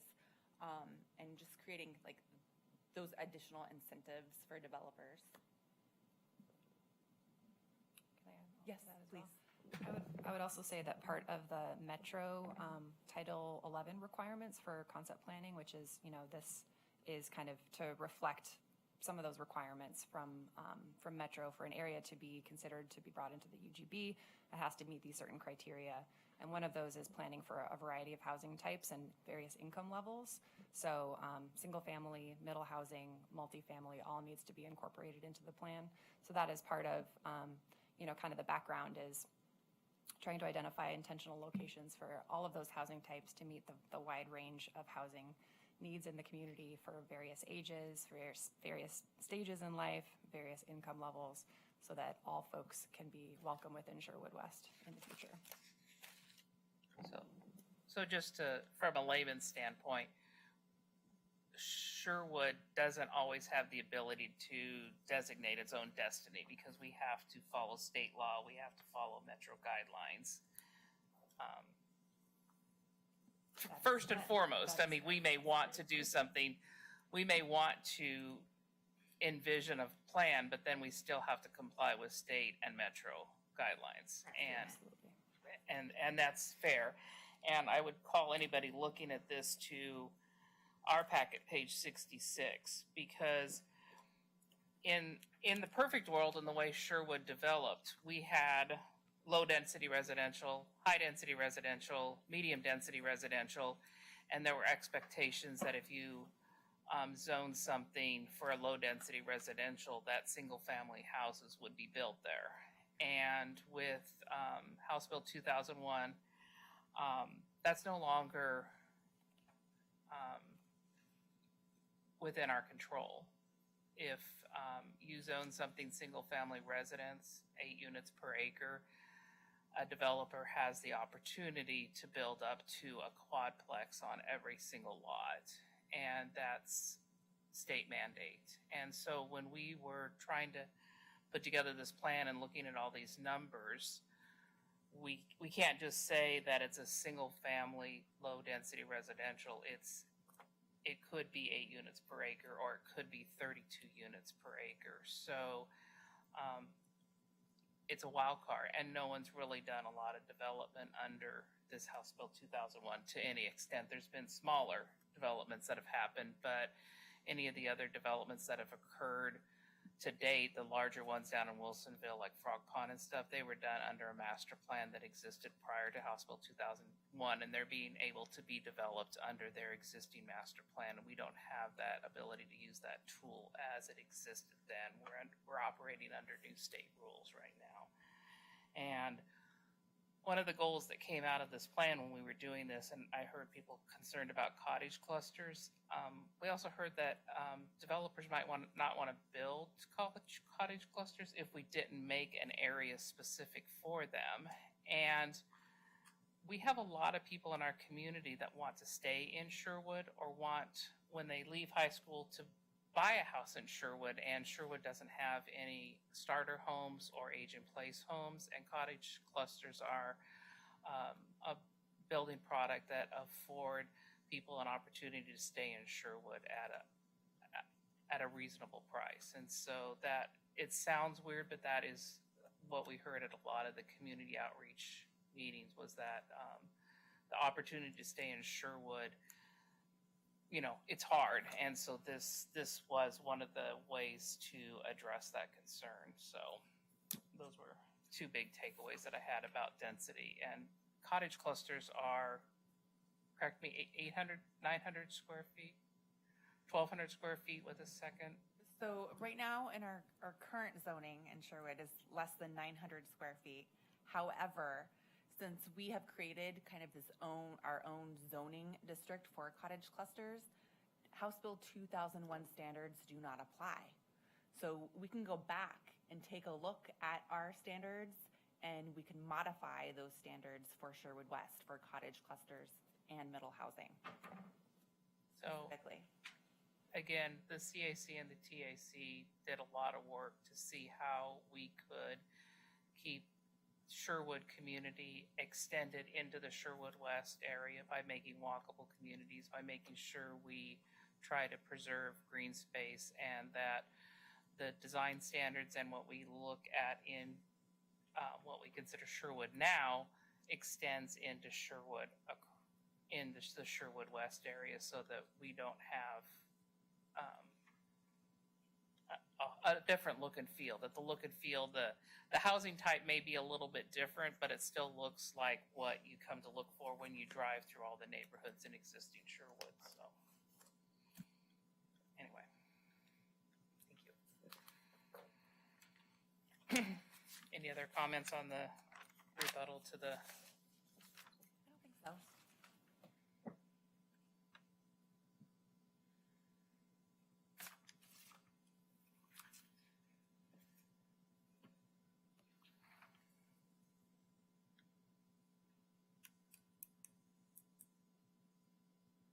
So no other comments? Other comments? Okay, any questions of the commission or changes in the plan that they? Excuse me, I'm curious to think about the utility discussion. There's a small paragraph about stormwater, and in this conceptual plan, it seems like there's an opportunity to incorporate additional measures, bioswales and whatnot, and things of that nature. And maybe as part of the comprehensive plan, I can understand that being part of. But it's loosely discussed in our packet here regarding potential. Excuse me, I'm on page the packet I had. I was just flipping back and forth, but I think we're missing an opportunity potentially to include additional discussions about a larger stormwater retention pond or something similar to that as part of these community parks or the larger conceptual parks. And so adding a discussion to the plan related to stormwater capture improvements, and with climate change and whatnot, the maybe not necessarily mandating, but including additional measures for stormwater capture and reuse potentially, things like that, maybe incorporated into the utility section. So that's just one thing I was noting. That's on packet page 84. Is that where it is? Thank you. Yes. Yeah, similar on, it goes along with the open space and the Chicken Creek greenways. Like, if you're going to improve those areas, including those measures and educational signs, for example, things like that as part of the conceptual plan. Again, that would be borne out in the comprehensive planning and whatnot. But it's just another kind of point to educate and to use natural resource services to get the work done. That's it.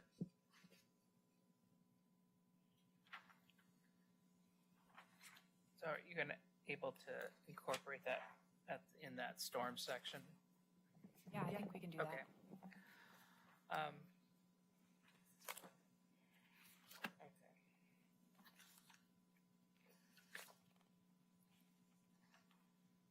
So I had made a couple of suggestions to Erica, and I just want to hit on them and see if anybody. I'll go in numerical order instead of what I did with Erica. Backwards. Page 24, it talks about schools. that in the executive summary, it just talks that schools will eventually be added to the plan.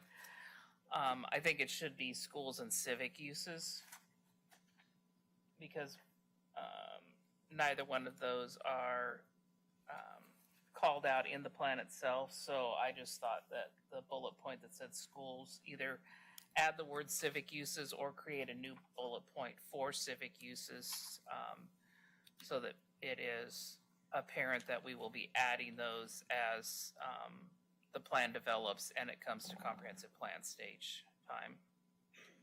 Not a huge change. Packet page 27. My big concern is about the master planning and the village planning. Eric's memo talks about master planning being limited. And I don't know what we do to help. This has been the struggle through the whole CAC. Help ensure that what we're planning for doesn't get thrown out by the legislature or some other thing.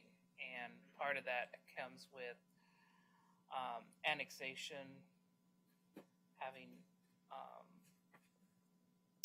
agreements when an annexation comes in. I don't know if this is the place to put it, but it's been a struggle throughout. And I don't know if your memo adds to this or this paragraph that we have on page 27. I'll have to read page 27. The memo wasn't intended to be part of the plan, really, in any way. Intended as a informational for you guys and for council to understand, you know, if you do accept this and ultimately make a UGB ask, you know, how is this actually going to be implemented given current state laws and some of the new code that we're required to adopt. So yeah, I can take a look at that. But you know, in terms of this bigger question of lack of local control, we're advocating at the state level, and we've just had some recent success in the last session. One of the bills that we were really concerned about was defeated, but the Sherwood West process is completely different and separate from any legislative action, and so we need to deal with it separately. We can do as much as we can, and I think we've done that through this plan to try and get a guarantee of what we want, and we'll continue to do that through the implementation. And that's really where the rubber's going to hit the road with this. Eric and I are working on annexation policy right now, and we could potentially require annexation agreements, and that helps. But to be completely frank with you, Eugene, and the entire commission, I don't see. Again, the state's going to do what they're going to do. We need to lobby at them separately to try and address and bulletproof this Sherwood concept plan. I mean, we'll do everything we can to bulletproof it, but no guarantee. I appreciate that. In my mind, the more citizens that understand that the local control, even the width of our roads, so that we can ensure parking is available on the streets, the state's reviewing whether that should be allowed. I don't know what House bill that is, but it's, it's difficult. It's difficult when we are trying to maintain our community and the state is trying to treat every part of the state like it's the same, and we're not all downtown Portland. So anyway, we talked about page 53 and 54 in the slideshow about the mixed employment, mixed use, and the duplex and housing types.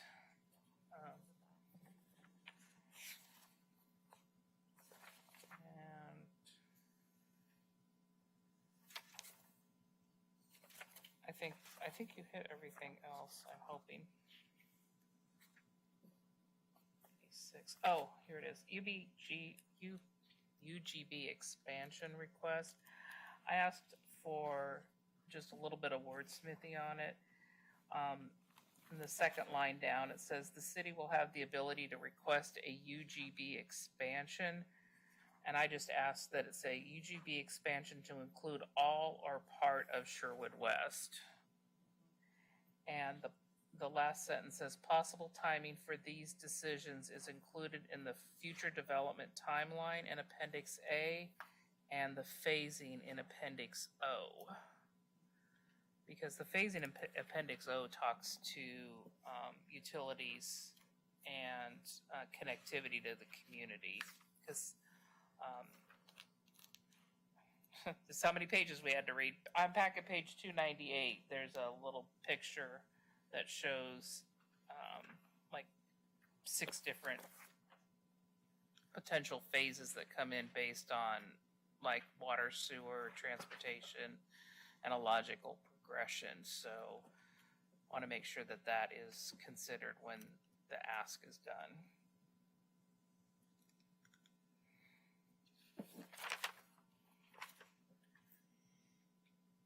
And then I asked for one more bullet point on page 88. The objectives for the regulatory implementation of Sherwood West is that last bullet point would be implement annexation code for orderly development, so that should be part of our objectives in the future code developments, is that we direct ourselves to get that annexation piece completed. And I cheated because I spent 2 years on the CAC, so I've read all this material a couple of different times. So with that, I would ask the commission if they are comfortable with the document that's been presented. What's the feel for wanting to entertain a motion this evening, or Vice Chair? I just have a question I'm not clear on. So, and a couple of citizens made comments on this regarding bringing in the entire 1,300 acres. In the document, I think specify 1291 is what's in there. So I'm wondering, simple, is there a delta of 9 acres here that someone's interested in, or is it just rounding numbers? Okay. And then secondly, you just mentioned, but I don't think I saw it here on packet page 86, that either the entire or partial. I just added that language. So that seems to, I don't know if that was from CAC conversations or input, but it seems like that might be against some of the citizen comments we heard here tonight. It's up to the council when they do it, what they want to do. Okay. Yeah, some citizens want to bring it all in. Other citizens want none of it brought in. So. Okay, thanks. Yeah. So are you asking if I have a motion? Or if you want to take and digest, how as a commission are we feeling towards the document as presented? I mean, like I said, the TAC and the CAC spent a lot of time and a lot of public input. Yeah, I'm inspired by the document. I've been doing planning for a long time, and reviewing this, it hits everything that I'm interested in. I did have my comments on what I think should be included as part of the recommendations. So with that, I think I've made my decision. So we can, go ahead if other people. Well, no, I was just going to comment. I mean, I do think there was a lot of work that's gone into it. There's a lot of really good pieces. You did hit on, I was trying to follow you along with all the different little changes. It might be nice to have that all captured in a memo so that we can digest it fully and make sure there's not anything unintended or questions we might have. So again, I do think there's a lot of good work, and I support the majority of everything that's in here, but there was some things we talked about, some mapping changes, some clarifications that might be good to see all of those on one sheet of paper before we make a final recommendation.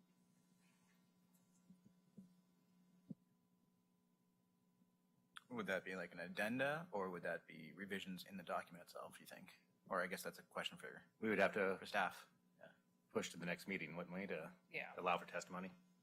We don't have to, Or, We- yeah, I we can- closed the testimony I already. can so- close the public testimony if we feel that we've gotten enough public testimony.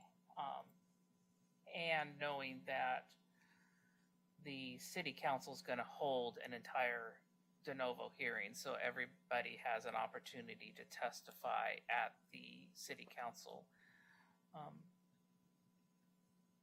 I would prefer making a motion to get this in front of the city council tonight in order to, take advantage of everyone's time that showed up to testify and everything. So I would trust that with the motion, I'll ask for the staff to capture the notes taken tonight, add it into the presentation for city council. And so will the city council get a revised version of this document? And then what I'm hearing the commission want is what has been changed from our hearing tonight, memo to us, and that way if anyone sees something before it goes to council, we would be able to, as citizens, testify on. And we can make that happen. Any other deliberations or comments? All right, well, I move that the Sherwood Planning Commission recommend to the Sherwood City Council the Sherwood West Concept Plan with recommendations made to staff by the Planning Commission tonight.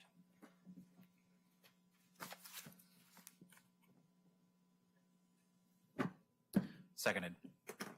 All right, it's been moved and seconded that we forward a recommendation of approval for the Sherwood West concept plan with the edits noted this evening.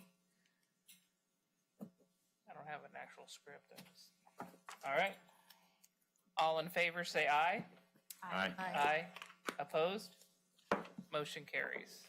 Thank you very much. All right. We're moving on to commissioner comments. And thank you to the citizens tonight for coming. And again, what's the city council scheduled to hear this on July 18th? At 7 o'clock, July 18th.